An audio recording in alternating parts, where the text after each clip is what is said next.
Olá, meus alunos, e aí, como é que vocês estão? Espero que vocês estejam bem, que a família de vocês também estejam todos bem, né? A gente vai estar iniciando um dos conteúdos chaves dessa, dessa parte do segundo ano do ensino médio, que é o modernismo brasileiro. É chamada de uma das escolas literárias mais importantes no Brasil. Por quê? Porque eu sempre falo para vocês que não adianta falar de literatura sem falar de história. A literatura e a história, elas caminham lado a lado. E no romantismo brasileiro, a gente vê que isso está realmente de encontro. Por quê? O romantismo brasileiro, ele começa justamente com a proclamação da independência no Brasil, né? Teve um embate histórico para ter uma mudança literária. A literatura que imperava antes do romantismo brasileiro, ela era um pouco diferente, ela tinha a questão do reinado. Então agora, do reinado português, né? Então agora a gente vê uma literatura que parte mais para valorizar o Brasil, para valorizar o que é realmente brasileiro. Antes tinha-se a questão de valorizar muito o europeu, de valorizar a beleza do europeu. Com o romantismo brasileiro, a gente percebe a questão da valorização da natureza, a valorização do índio enquanto herói nacional. Então, assim, percebe-se uma valorização até exagerada do que a gente tem aqui, né? Do real, do nacional mesmo, a gente percebe aqui com o romantismo brasileiro, tá bom? Vou estar tentando explicar para vocês, explanar o assunto da melhor forma possível. O romantismo no Brasil, ele foi um movimento literário que reuniu uma produção muito rica de textos poéticos, teatrais e romances. Os romances, inclusive, eles recebem esse nome não por serem naturalmente românticos, mas por terem nascido justamente na época do romantismo. Mas isso é assunto para outro vídeo, inclusive a gente vai estar trabalhando logo mais à frente, tá bom? O romantismo no Brasil, ele teve como marco inicial a publicação do livro de poemas Suspiros Poéticos e Saudades, que é do Gonçalves de Magalhães, aí entre parênteses está o ano que ele nasceu e o ano que ele morreu, e logo em seguida vem a publicação do livro, que foi em 1836, tá bom? O romantismo no Brasil, ele se caracterizou no primeiro momento pela busca da identidade nacional, que é o que eu falei para vocês. A questão da supervalorização do que era nacional, das belezas nacionais, do herói nacional.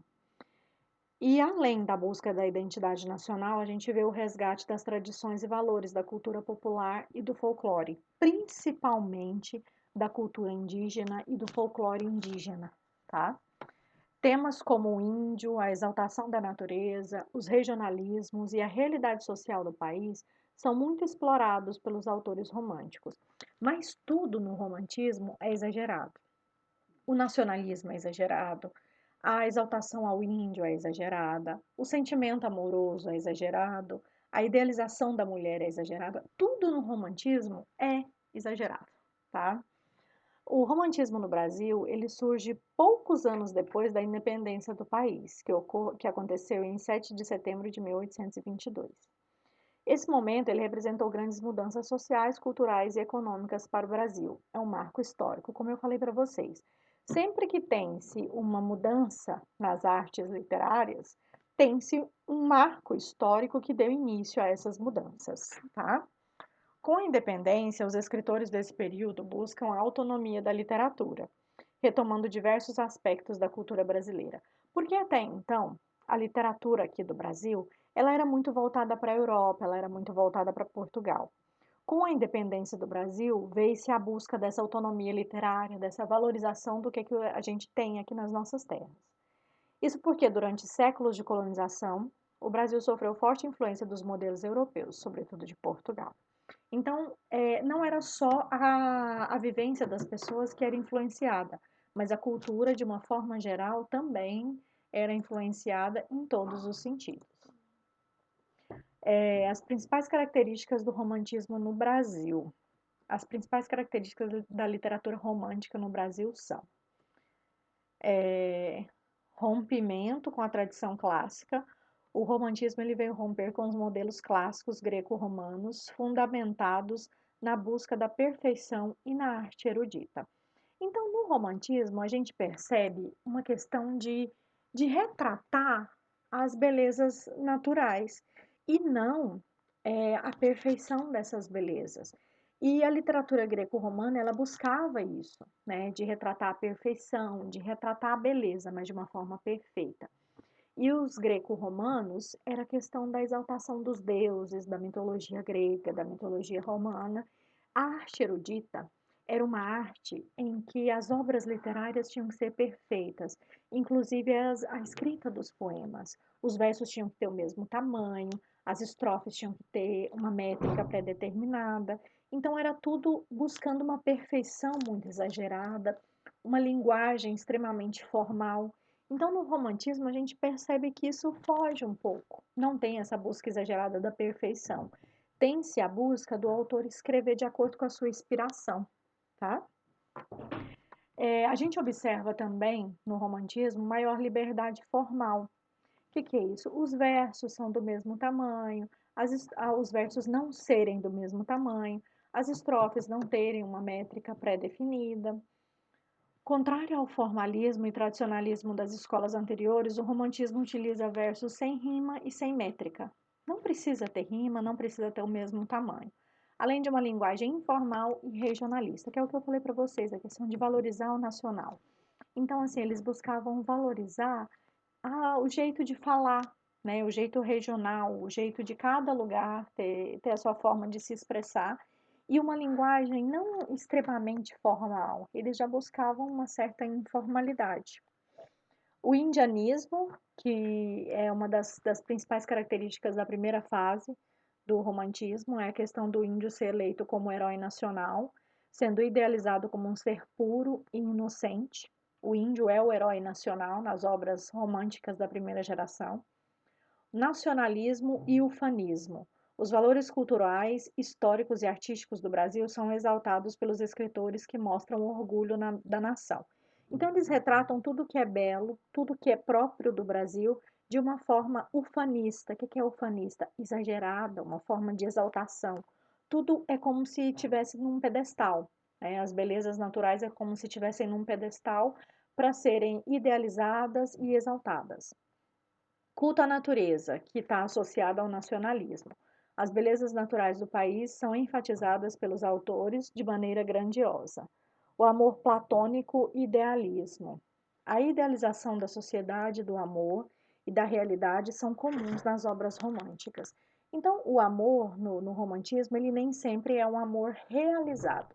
Ele é um amor idealizado e às vezes até platônico. Muitas vezes esse amor ele nem existe de verdade.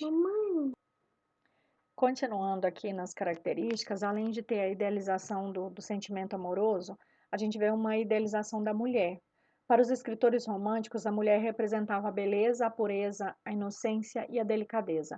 É aquele negócio, colocavam a natureza, o sentimento amoroso, a mulher em um pedestal. E eles eram intocáveis, intocados, né?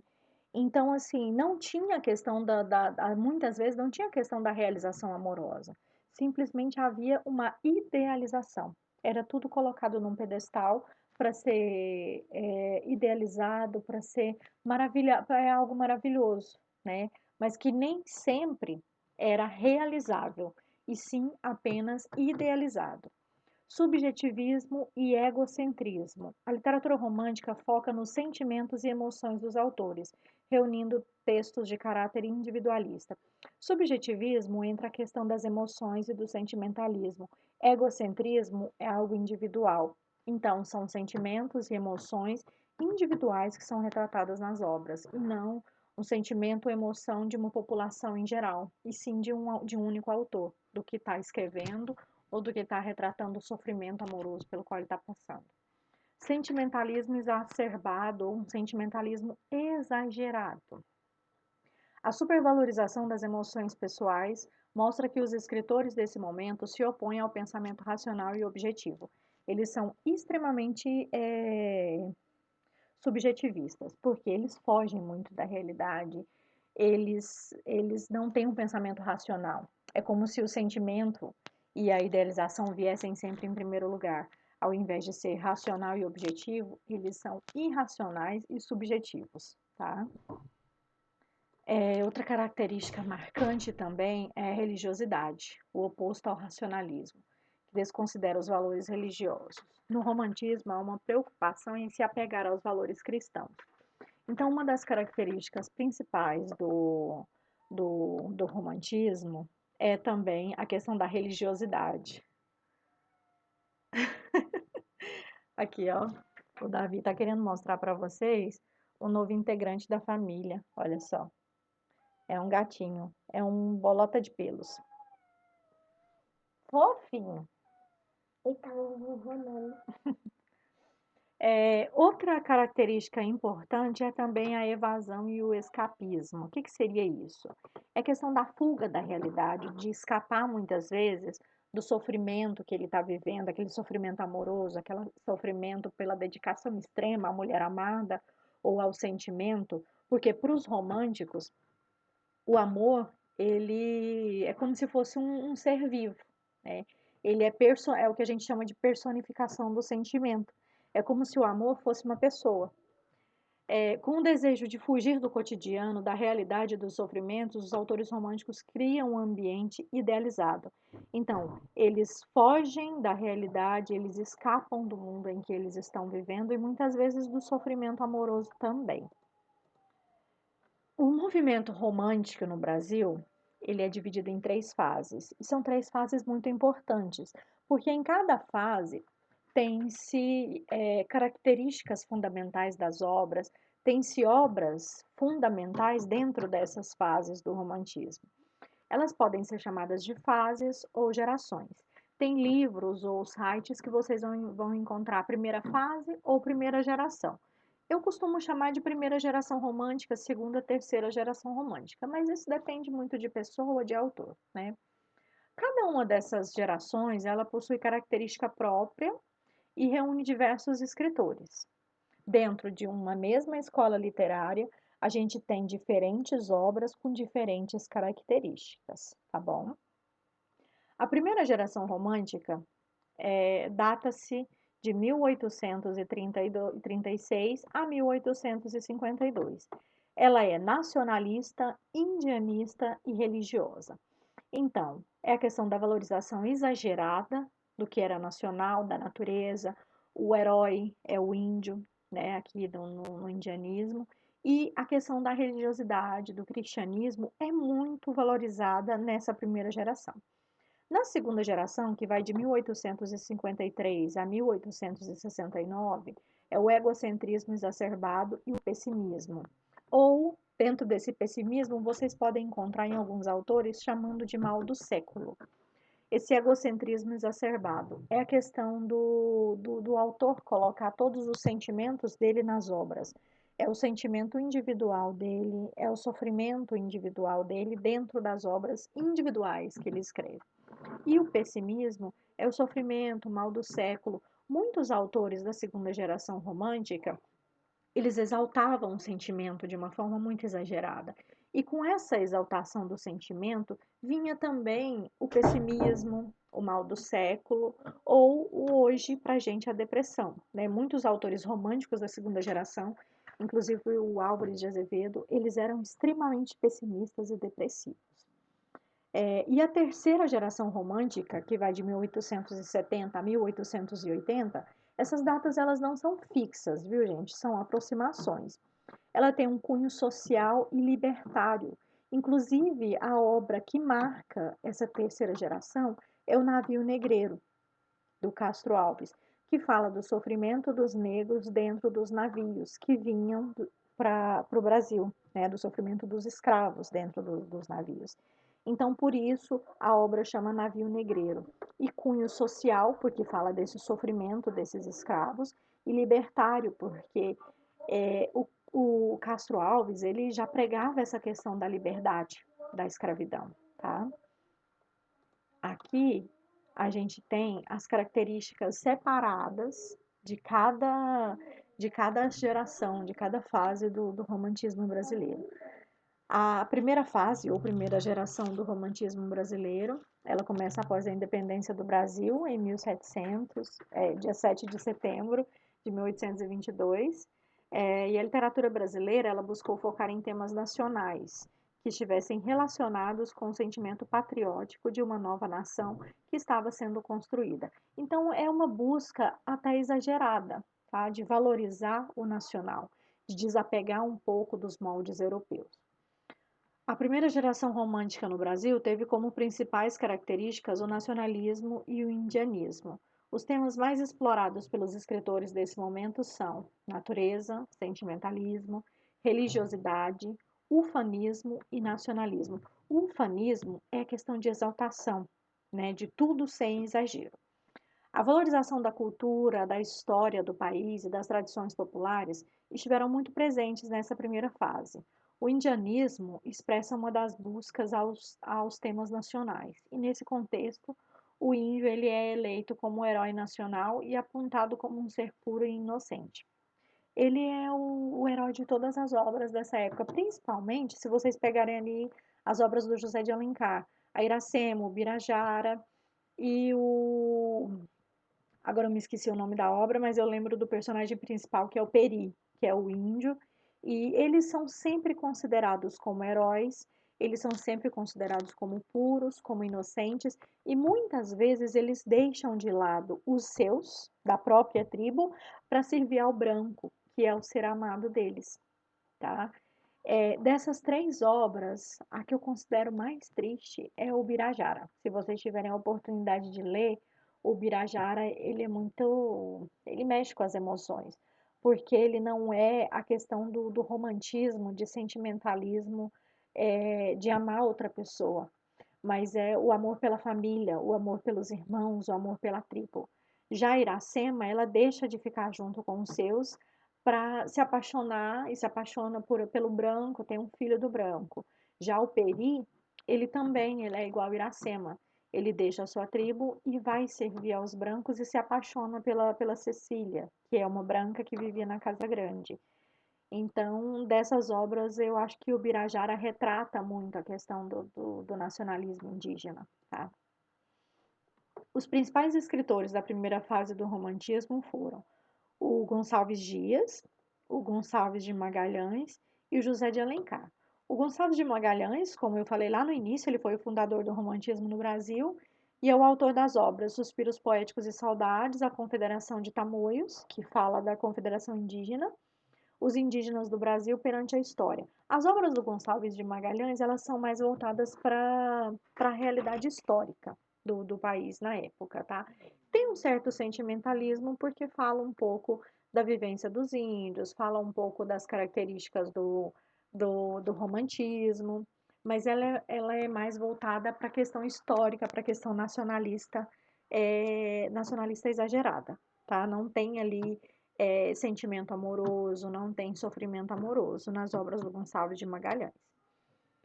Do Gonçalves Dias, ele foi um escritor focado em temas nacionais e indianistas. Ele é o autor das seguintes obras: Canção do Exílio, Juca Pirama e Os Timbiras. Canção do Exílio, vocês devem lembrar, é aquela Minha Terra tem Palmeiras, onde canto sabiá, as aves que aqui gorjeiam não gorjeiam como lá. O Juca Pirama, ele fala do sofrimento do índio também, da questão da cultura indígena, retrata de uma forma muito bonita a cultura indígena. E os timbiras, eu não me lembro, tá? É tanta coisa, desculpa, gente. Os timbiras eu não me lembro. Eu sei que fala da cultura indígena, mas em qual ponto da cultura indígena eu não me lembro, sinceramente. O José de Alencar, ele escreveu diversos romances indianistas. Não só indianistas, o José de Alencar, ele se encaixa nas três gerações românticas, tá? Ele escreveu obras indianistas, regionalistas e históricas, com destaque para as obras O Guarani, que é aquela que tem o Peri, que eu falei para vocês, que se apaixona pela Cecília, e ele é um índio que serve a Casa Grande, e ele entra em guerra com a própria tribo para defender os brancos ali. A Iracema é a chamada Virgem dos Lábios de Mel, que também se apaixona por um branco e deixa de ser a virgem que guardava os segredos da, de uma bebida lá indígena. e o Birajara. O Birajara também é muito interessante. Se vocês tiverem a oportunidade de ler uma dessas obras, eu particularmente acredito que vale a pena, tá? A segunda geração do romantismo, conhecida como geração do mal do século, ou ultrarromântica. Por que mal do século e por que ultrarromântica? Mal do século, porque os escritores dessa época, eles retratavam muito o sofrimento deles em relação ao sentimento amoroso. E ultrarromântica por esse sentido, por essa questão também, de retratar muito o sofrimento amoroso, o sentimento amoroso. E o ultrarromantismo, o sentimento exagerado, ele puxava a questão do pessimismo, a questão do sofrimento. A segunda geração romântica ela foi profundamente influenciada pela poesia do inglês George Gordon Byron. Por isso, é muitas vezes chamada de geração byroniana, porque entra a questão do sentimentalismo exagerado, tá? Marcada por aspectos negativos, que é a questão do pessimismo, do sofrimento amoroso, muitas vezes esse pessimismo é até voltado para a morte, porque para os românticos a morte era considerada a libertação do sofrimento. Por isso a questão de ser uma literatura byroniana e a questão dos aspectos negativos. A poesia desse período romântico ela é permeada pelos temas egocentrismo, que é a questão do autor do eu lírico, ele está retratando o que ele estava sentindo, a questão do ego próprio e individual dele, né? O pessimismo, que o amor vem carregado de tristeza, de sofrimento e muitas vezes a morte é considerada a fuga da realidade. Desilusão, dúvida, boemia, o Álvares de Azevedo ele era um boêmio, exaltação da morte e fuga da realidade. Então, os românticos, essa segunda geração romântica, é uma geração mais de sentimentalismo exagerado, sofrimento, tá? No Brasil, os principais escritores dessa geração foram Álvares de Azevedo, Casimiro de Abreu, Fagundes Varela, Junqueira Freire. Na realidade, o mais famoso deles é o Álvares de Azevedo. E o Álvares de Azevedo morreu super jovem. Escreveu algumas obras e morreu super jovem, coitado. O Álvares de Azevedo, ele, olha aqui para vocês verem, ó, 1831 a 1852. Ele não tinha 22 anos quando ele faleceu. Foi um dos principais escritores desse momento, com uma obra focada na tristeza e na morte, tais como A Lira dos 20 Anos, Noite na Taverna e Macário. São todas obras com sentimentalismo exagerado, romantismo exagerado, pessimismo e sofrimento amoroso. O Casimiro de Abreu, ele explorou temas como a saudade da infância e a tristeza. Durante sua vida, ele publicou somente uma obra, seu livro de poesias, As Primaveras. Então, nessa obra tinha a questão da saudade da infância e a tristeza. O Fagundes Varela, ele possui uma obra marcada por temas pessimistas e melancólicos, destacam-se Noturnas, Cântico do Calvário e Cantos e Fantasias. E por último, a gente tem o Junqueira Freire, que explorou temas religiosos e o conflito existencial, sendo que sua obra de maior destaque é Inspirações do Claustro, publicada póstumamente. Foi publicada depois que ele morreu, a obra dele. Logo em seguida, a gente tem a terceira geração romântica, que é a chamada geração condoreira, que ela é caracterizada pela poesia libertária e social, que entra a questão de retratar o sofrimento dos negros, o sofrimento dos escravos, né? Ela utilizou a produção literária como instrumento de denúncia às injustiças sociais. Se vocês tiverem a oportunidade de ler trechos do Navio Negreiro, retrata muito essa questão de denunciar o sofrimento que eles passavam dentro dos navios e as injustiças que eles viviam em geral, tá? Esse período está associado ao Condor, águia da Cordilheira dos Andes, com o intuito de revelar sua mais importante característica, a liberdade. Então, buscava a questão da liberdade para aqueles escravos, né? Eu ainda vou estar lendo com vocês mais à frente um trecho do Navio Negreiro para vocês entenderem essa questão da denúncia, da injustiça social e do sofrimento, é muito grande, é um sofrimento muito exagerado. Essa geração sofreu grande influência do escritor francês Victor Marie Hugo, daí ser considerada também como geração hugoana. O grande foco dos escritores desse momento foi os problemas sociais e também o abolicionismo, que é a questão de livrar os escravos daquele momento que eles estavam vivendo, aquela tristeza que eles viviam. Os escritores e obras da terceira geração romântica. No Brasil, os principais representantes da terceira fase do romantismo são o Castro Alves, Tobias Barreto e o Souza Andrade. O Castro Alves, ele foi o fundador da poesia social. Ficou conhecido como o poeta dos escravos, porque ele abordava os temas abolicionistas, ele abordava o sofrimento dos escravos. A obra dele mais relevante e mais conhecida é justamente O Navio Negreiro. O Tobias Barreto, ele foi um grande expoente da poesia social e lírica dessa geração. Merece destaque suas obras Amar, A Escravidão e Dias e Noites. Todas são obras voltadas para a questão da denúncia social e do abolicionismo. O Andrade, ele foi um dos poetas mais originais e vanguardistas. Ele era militante do movimento cultural artístico da terceira geração. De sua obra destaca-se Harpas Selvagens, O Geza, livro escrito entre os anos de 1858 e 1888. É isso. Eu espero que vocês tenham entendido a questão do romantismo brasileiro. Qualquer dúvida que vocês tiverem, podem me chamar, podem me perguntar.